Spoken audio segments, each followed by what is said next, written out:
brand. The first movie, if you actually looked on the bottom of an actual Buzz Lightyear toy, it said property of Buena Vista, which was the Disney parent company. And by the second movie, if you looked at the bottom of it, it said property of Pixar. And that was really, that's why Pixar took over Disney right there. And it's all about who owns the character. Is it true that the Pixar guys put themselves into their films, their personality? And yeah, I mean, again, animation's really nifty because you can really talk about everything in 15 different ways. You can do it and do it again and do it again. But what actually happened in Pixar is there were two lead animators who have gone on to be animation directors, and one really took over Buzz and one really took over Woody. And when you dealt with them, it was as if you were talking to the actor, but their personalities definitely came in there. And Buzz Lightyear always, in my mind, looked a lot like John Lasseter. So. Yeah. Okay. Identical, yeah. Without the sexual harassment. But isn't that a little bit of the model that Disney used for his closest set of animators, that were actually each of them were becoming the character? And so absolutely. And another really cool thing about animation, it's really playful. And when you work in animation, the tradition is that a bunch of people, unfortunately it's mostly men, but traditionally, hopefully that's changing, would be in a room and they would act out moments and they would draw and create sculptures and do all this. It's very, from the ground up creation. So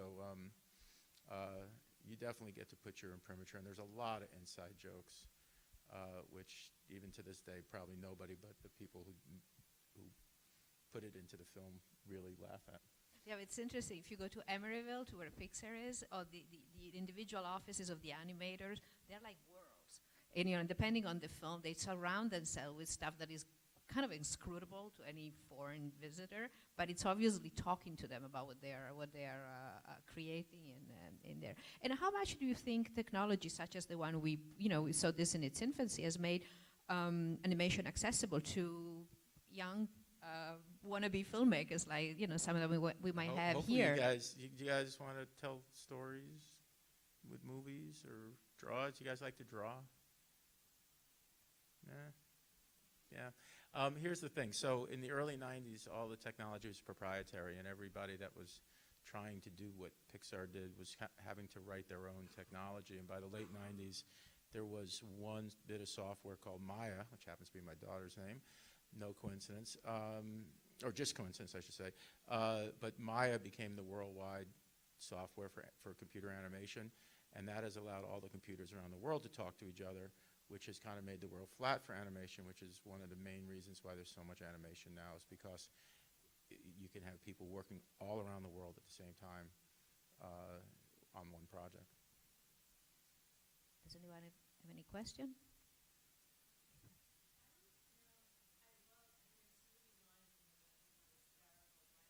I wrote all those.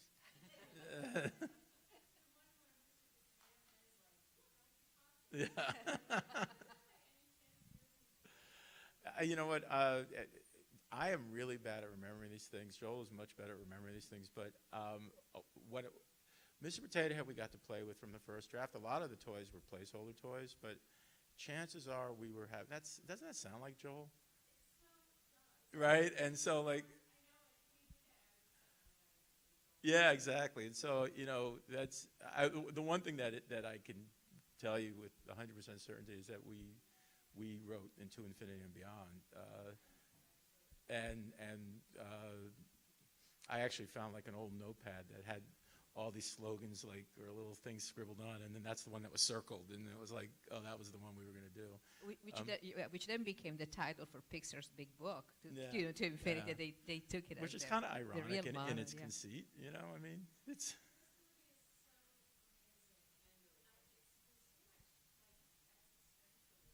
Absolutely. Yeah.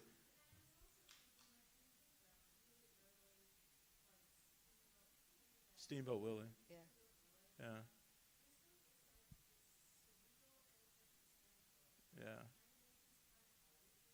I think that again, it lends itself to it because you can actually see and feel the whole world from a character or from an item that you wouldn't naturally do that. But yeah, my favorite thing are all the little squishy toys where the claw is God. Like that's my favorite scene in the whole movie. So like that, for that very reason, that from their point of view, the claw is God. And so yeah, it's hey, I'm watching it and I'm smiling a lot at just how much ended up in the film. These kind of ideas that almost become throwaway ideas, but they're not, because they become the fabric that the whole world can exist in. And yeah, thank you. Yeah. She has a question.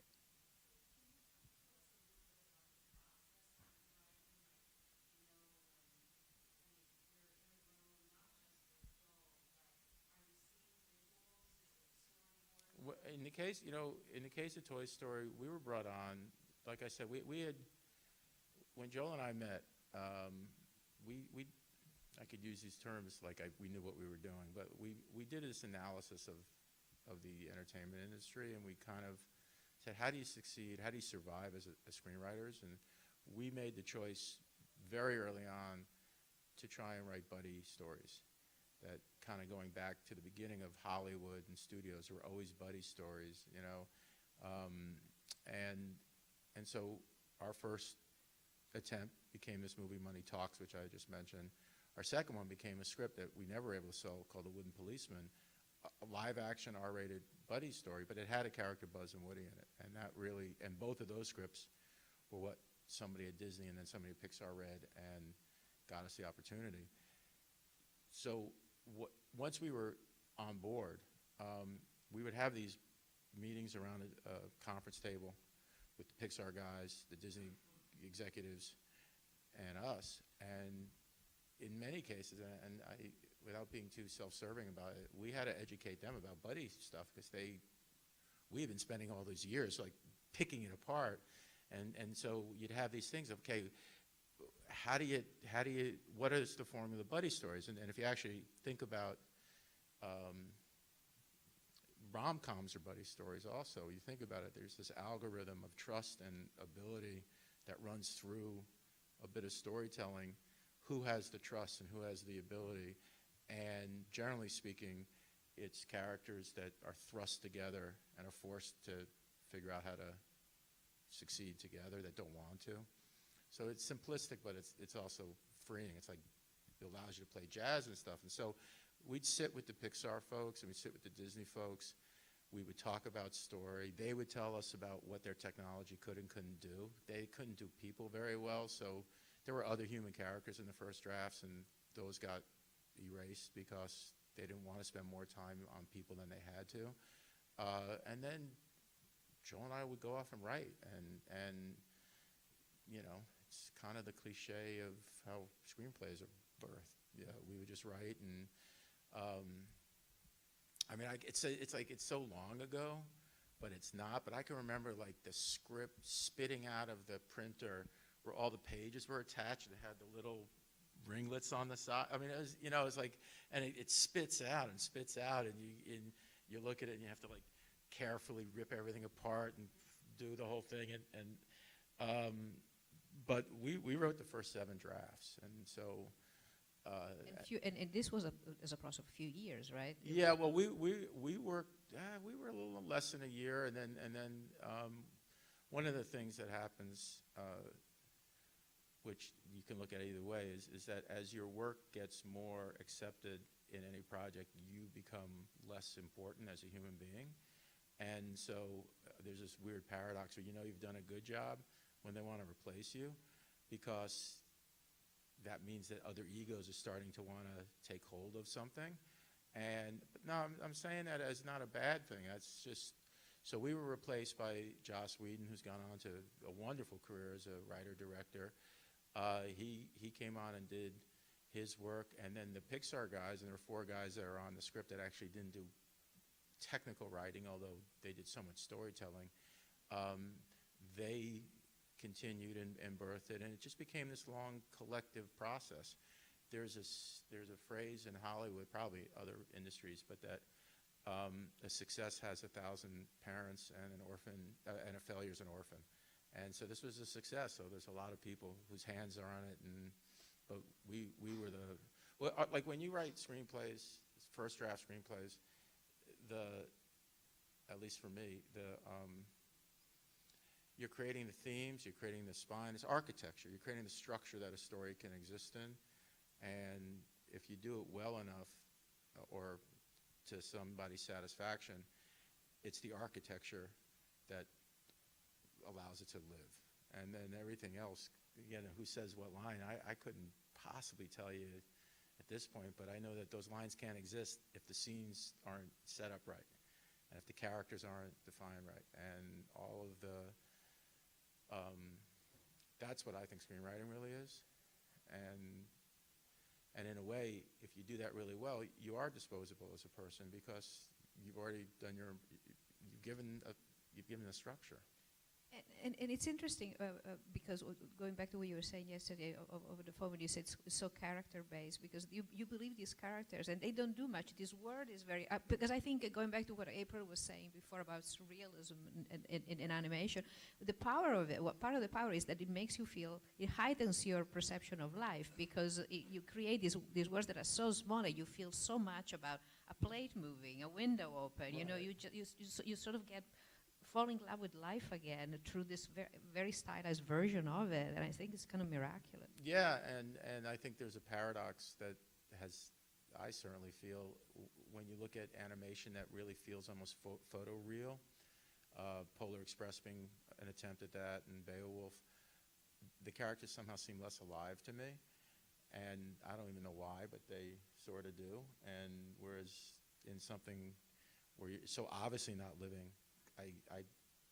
it's kind of like listening to baseball on the radio or something. No, but that's... The uncanny value? Mm. Valley.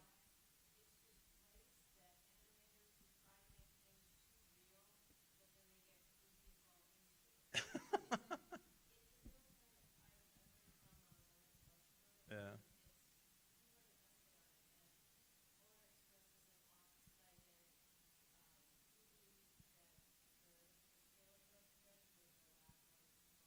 Mm.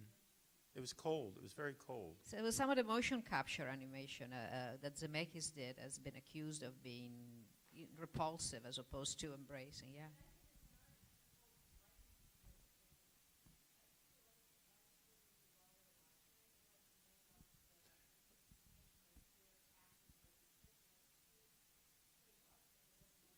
No, exactly. Yeah. And so, I mean, I could just say, for me, there were two.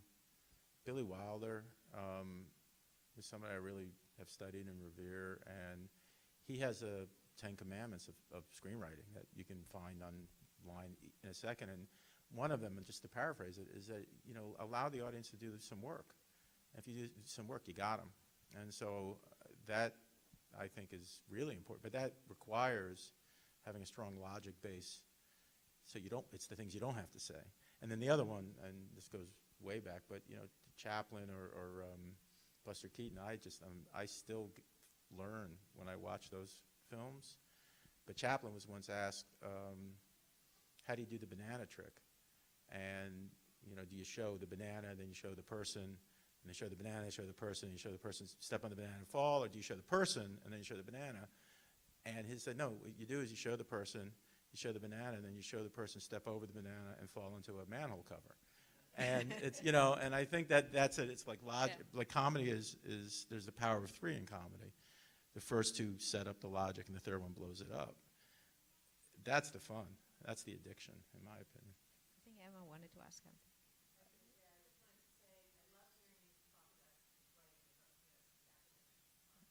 Mm-hmm.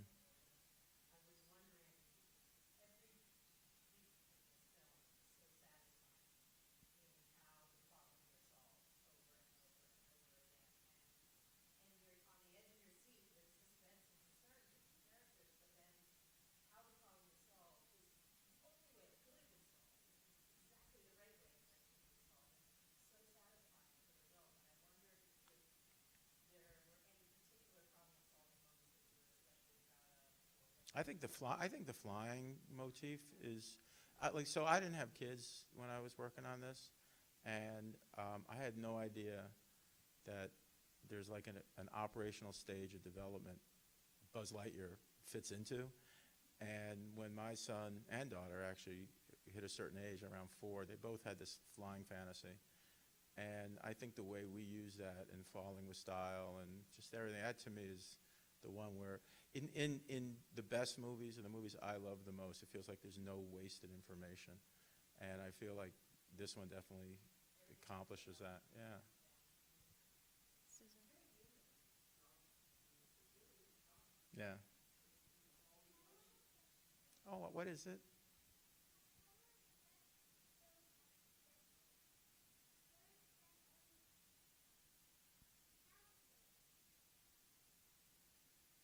Who has witches? Polar Express doesn't have witches, you're right. It also didn't have an audience.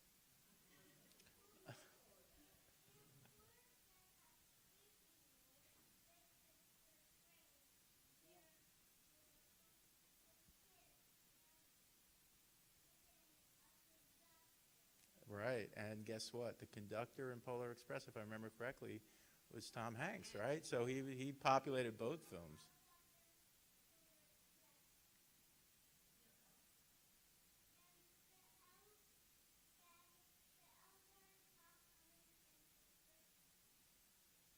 That's in 2 days.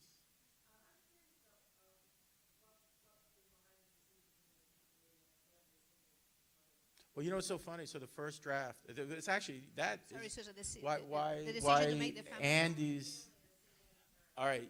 So you just actually touched the nerve because the first drafts that Joel and I wrote, Andy came from a very stable 2-parent home, and Sid came from a single-parent home, and we thought that would somehow explain their predilections. And actually, in the very first draft, Buzz Lightyear was a present from Andy's father, who had already moved forward to start a job. So even though we weren't going to have him physically in the film, he was in the storytelling, and in a way, Buzz was going to be a surrogate father figure. We lost that fight, and who knows why? The Pixar guys were just like less human characters. So even Sid, you hear of a mom, but you don't really see the mom. You only see the dad's like in the lazy chair. But no, I always, that, for me, that bothers me still, because not that it has to be that way, but it's just to me, Andy's such a well-adjusted kid. I love Sid, by the way. Like, I personally, I personally think if you actually look at these characters as if they were human, the idea that toys talk to him at a certain point would have sent him into therapies and medications and adults not believing him. And Sid, to me, if this actually played out like Boyhood or one of those films, would have a far more interesting adulthood from having that experience. Or he'd be a serial killer. I don't know.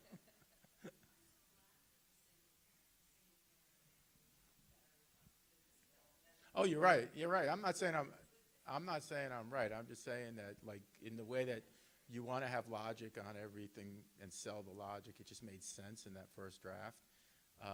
But it's amazing, how you can tell a story with the information you don't give. And in here, this was purely a function of what the toys characters needed. So they didn't need another adult human.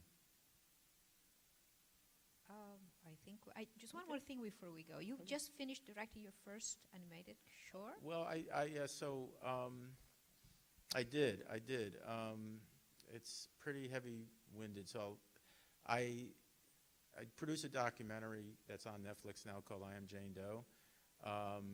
That is the story of 2 survivors of underage sex trafficking and their families trying to shut down the website in the United States that they were advertised on. And then as an adjunct to that, we took some money, and I wrote and then ended up co-writing with an organization up in Boston that works with survivors. So I work with 12 kids, on a script of something that'll be an educational, kind of a PSA type animation short, about 9 minutes long.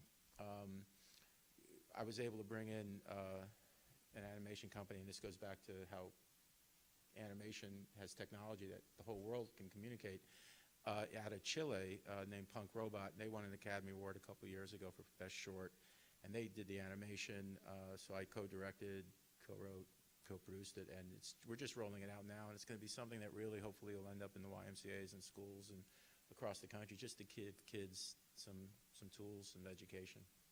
And where can we see it? Oh, you come to my house. Yeah, no, you know what? It's not available yet to the public. We actually, I don't know, dive into a little politics here. Betsy DeVos has been pretty good about this film, and that really makes me feel weird. So, exactly. Probably because she knows there's a buck to be made. Okay, well, thank you, Alec. Thank you again for being here. Thanks you all for coming out.